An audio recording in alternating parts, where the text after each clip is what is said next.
ہم تو رکھ لیتے نا, بڑی منت کرتے, بڑی جان مشکل سے چھڑاتے. 70 بندے ہو گئے, پھر 300 ہو گئے. تب ابو بصیر کہتے ہیں دنیا مدینے جاتی تھی لیکن ہم تڑپتے تھے, ہم تڑپتے تھے. روت لنگ گئی ہے پھر باہر آ دی, تے اجے چٹھیاں مدینے آئیاں نہیں. ہم تڑپتے تھے کہ یار کوئی موقع ملے. روز رات کو روتے تڑپتے.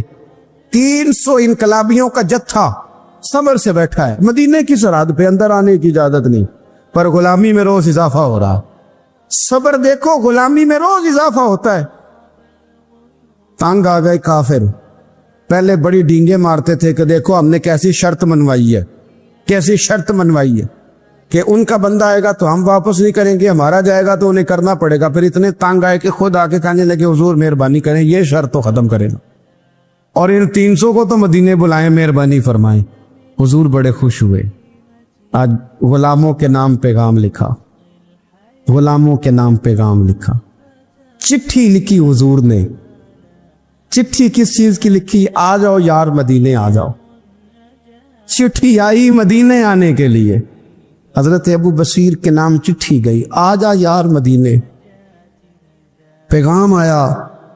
حضرت ابو بصیر اتنے بیمار تھے کہ نزع کا عالم تھا, لیکن اس عالم میں بھی انتظار تھا. حضرت ابو بصیر کو نہ وہ رکا گیا, حضور کی چٹھی گئی تو یوں چٹھی پڑی. حضور نے فرمایا آ جانا, رستہ کھل گیا ہے, تو آ جا, کھل گیا رستہ. حضرت ابو جندل کہتے ہیں میں سرانے کھڑا تھا, حضرت ابو بصیر کے خط پڑھا, مسکرائے, اشارے سے کہنے لگے کہ دیکھ میرے نبی کا خط ہے, حضور کی چٹھی میرے نام آئی ہے, پڑھنا.